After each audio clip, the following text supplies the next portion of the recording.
nggak pengen gagal yang kedua kali. Dari kalangan mana kalau boleh tahu mencarinya?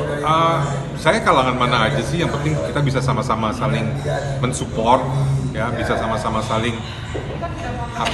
memahami karakter kita masing-masing, terus pekerjaan kita masing-masing, dan kebetulan yang saat ini lagi dekat ya memang gak jauh-jauh dari dunia seni juga, tuh. Jadi udah.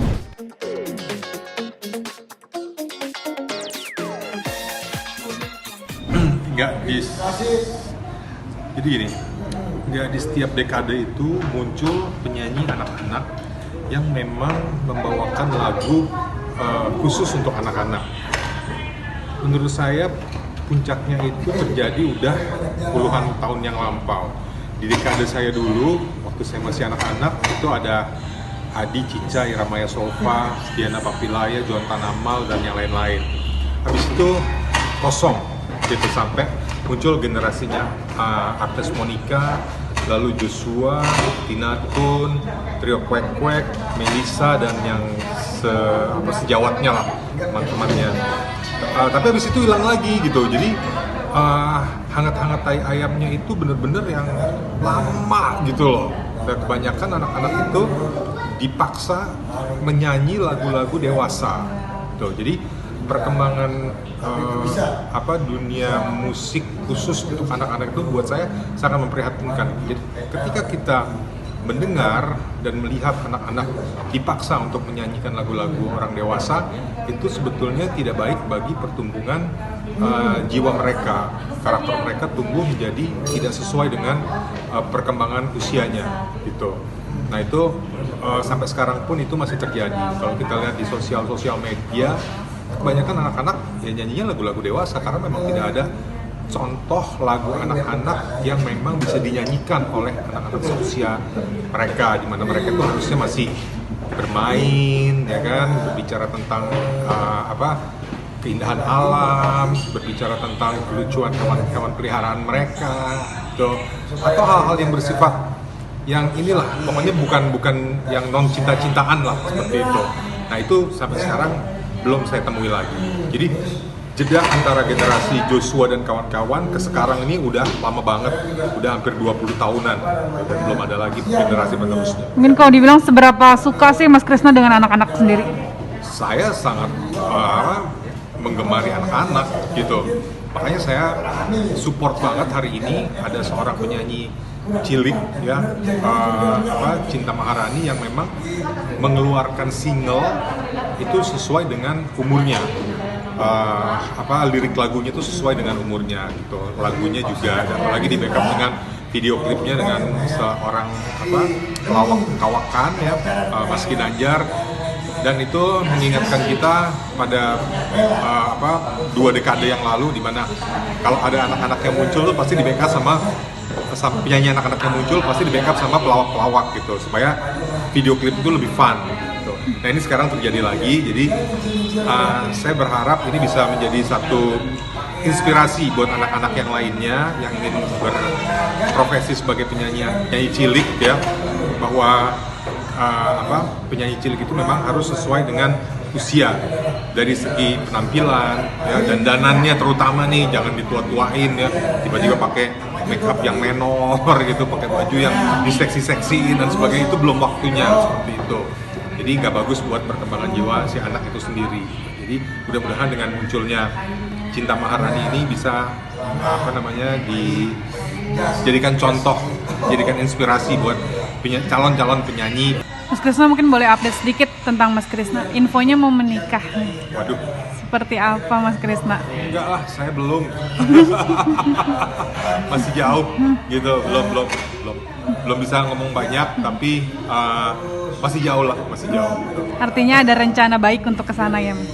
Ya namanya saya laki-laki dewasa, pernah gagal di rumah tangga, pasti mendambakan lagi lah suatu saat untuk menikah lagi, dan berharap pernikahan itu akan langgeng selamanya, seperti itu.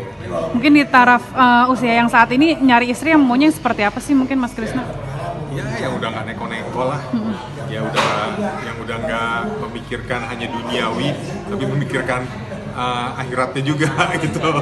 Jadi saya lebih ke yang bukan pacaran kayak ABG atau apa gitu, pengenalan, pendekatan, ya bisa dibilang mungkin apa ya, Taaruf atau apa kali gitu. ya gitu, tapi lebih kepada pengenalan pengenalan pribadi, menyesuaikan kedua pribadian yang berbeda, isi kepala yang berbeda, karakter yang berbeda itu seperti apa gitu.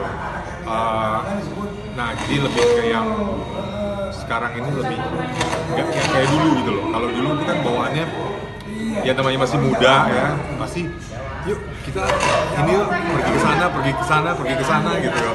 Lebih banyak mencari kesenangan gitu. Kalau sekarang sih lebih enggak.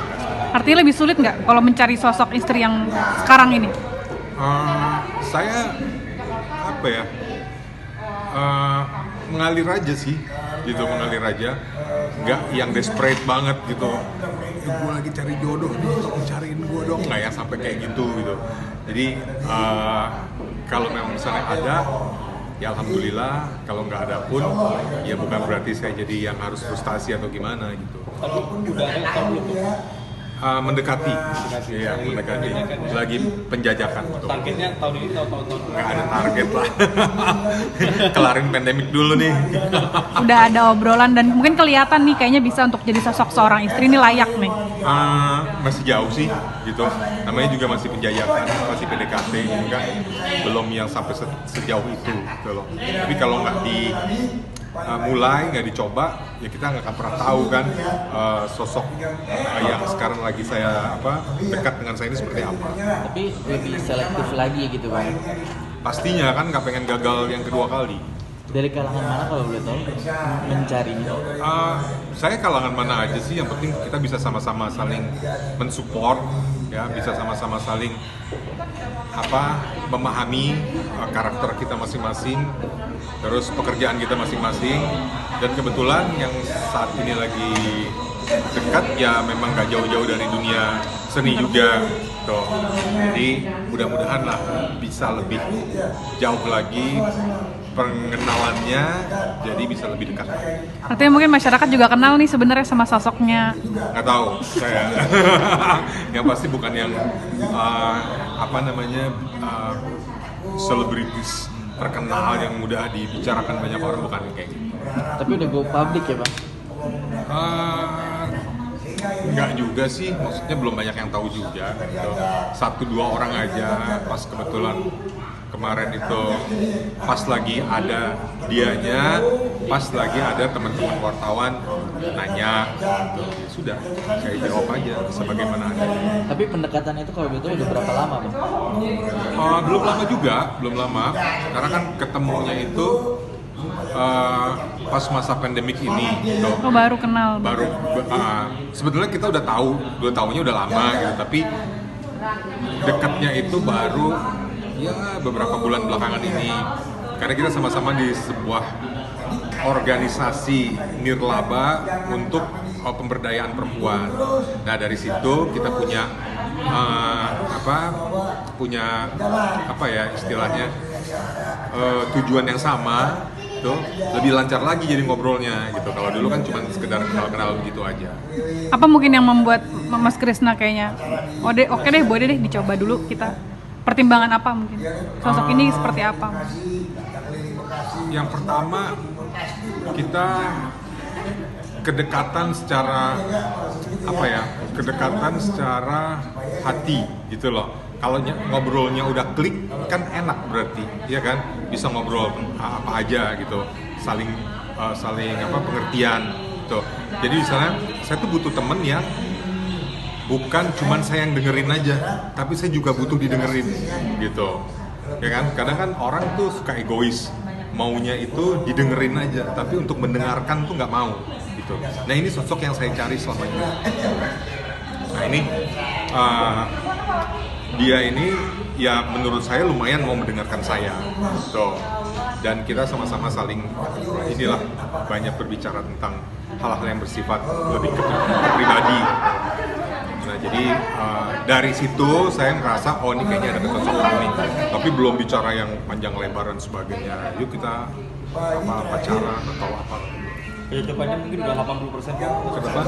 Kecocokannya. Udah 80% atau 50-50 lah ya, gitu 50-50. Karena saya juga belum banyak terlalu berani bertanya hal-hal yang lebih pribadi, yang lebih mendalam dan sebagainya, itu saya belum berani. Jadi go with the flow aja. tapi mungkin sudah ada pembicaraan soal pernikahan Buat jauh. Mas Krisna mungkin tapi sosok pria yang artinya gampang nggak sih untuk dekat sama misalnya PDKT langsung 5 cewek, ntar pilih yang mana yang serius atau tipenya yang satu-satu gitu? Satu-satu kalau saya, gitu. Satu-satu, tapi ujung-ujungnya itu lebih kepada akhirnya cewek itu merasa nyaman sama saya sebagai sahabat. Gitu. Kebanyakannya gitu ya. Kebanyakan gitu. Kayaknya kalau untuk jadi kekasih gitu ya. Soalnya gini, saya ini orangnya agak ribet gitu. Jujur orangnya agak ribet gitu. Bukan ribet karena saya pengen sempurna, bukan gitu. Tapi menurut saya punya kepribadian yang agak unik lah gitu. Maklum seniman gitu. Jadi itu yang kadang-kadang orang kurang bisa memahami saya. Pahamin dong, bukan saya aja harus memahami orang lain. Gue tuh pendengar yang baik gitu. Untuk mendengarkan orang curhat berjam-jam gue bisa banget gitu. Sambil ngasih sedikit-sedikit masukan tuh gue bisa banget gitu. Nah pada akhirnya karena banyak yang ya setiap kali PDKT banyak yang seperti itu, akhirnya mereka nyamannya ya sebagai sahabat gitu, sebagai temen gitu. Terus kayaknya gue malah enak jadi sahabat kayak gitu. Akan jadi lo temen curhat gue gitu dibandingin kita sebagai sepasang kekasih atau apa gitu. Sudah gimana lagi gitu. Ya, sejauh ini seperti itu. Ada nggak merasa kayak sekarang tuh di titik ini udah kayaknya emang bener butuh temen deh karena sendiri tuh sepi atau seperti apa? Dua skenario yang harus gue siapin dari sekarang. Kalau memang di masa tua gue memang harus sendiri, ya gue udah harus siap mental dari sekarang gitu. Tapi minimal gue dikelilingin sama sahabat-sahabat yang saling mensupport dan mencintai satu sama lain gitu. Karena gue lebih penting tidak ada kekasih tapi Banyak sahabat. tapi bersama sahabat yang benar-benar saling menyayangi gitu. Kedua, ya memang gue di sisi lain itu gue juga butuh di masa tua gue nanti ya kita ada yang mengurus, merawat ya kan, saling membutuhkan satu sama lain gitu, saling support. Karena kan kita juga nggak tahu kondisi kita ke depannya pas sudah tua seperti apa. Nah jadi tapi dua skenario ini harus gue persiapkan dari sekarang gitu. Kalau misalnya ternyata memang harus sendirian sampai akhir hayat gue, ya sudah gimana lagi. Tapi kalau misalnya ternyata gue dikasih Allah seorang pendamping, ya alhamdulillah. Dua-duanya alhamdulillah.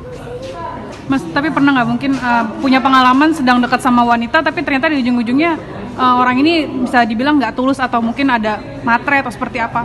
Banyak. Sering digituin. Banyak gitu. Ya tahu kita, ya mohon maaf ya, maksudnya pekerjaan kita sebagai Iya. entertainer gitu kan, ada yang salah kaprah gitu. Paling sering itu kalau saya tes gitu, saya tes misalnya saya nggak selalu menampilkan di saya misalnya seseorang yang mentang-mentang di dunia entertainment saya tuh selalu orang yang punya gitu. Nah saya tuh selalu kadang-kadang ngetes gitu, boleh nggak punya duit nih? Kita naik ini aja ya, naik kendaraan umum, mau nggak gitu. Nah gelagatnya saya lihat nih dari pertama. Kalau dari awal romannya nih udah nggak enak gitu, selesai gitu. Boleh nggak punya duit nih, makan di warteg aja yuk. Terus gue panas, nggak enak, nah sudah selesai gitu. Jadi aku selalu bikin satu tes kecil kayak gitu. Dari hal-hal kecil gitu aja mereka udah nggak mau gitu, gimana nanti ke depannya gitu. Kalau memang bener-bener ternyata gue dari sisi finansial bener-bener nggak bisa mencukupi kebutuhannya dia, ya kan, dia nggak bisa diajak susah, ya udah. Bukannya gue mau ngajak susah orang ya, gitu, bukan. Tapi kan kita antisipasi. Kalau lo mau hidup sama gue, nggak selalu seneng lo, gitu. Kadang-kadang kan hidup roller coaster, kadang di atas, kadang di bawah. Kalau gue lagi di bawah gimana? Karena gue dalam hidup ini pernah ngalamin masa-masa seperti itu, gitu. ini aja udah 3 kali lah hidup gue nih, kadang di bawah, kadang di atas. Cuman orang-orang nggak tahu aja gue seperti apa gitu. Gue selalu berusaha untuk senyum, untuk entertain orang gitu. Padahal kan apa yang terjadi sama diri gue, ya sesungguhnya kan orang nggak ada yang tahu. Yang ini udah dites belum? Yang ini belum. Belum dites gitu. Rencananya mau dites. Harus. Wajib. Oke, cukup.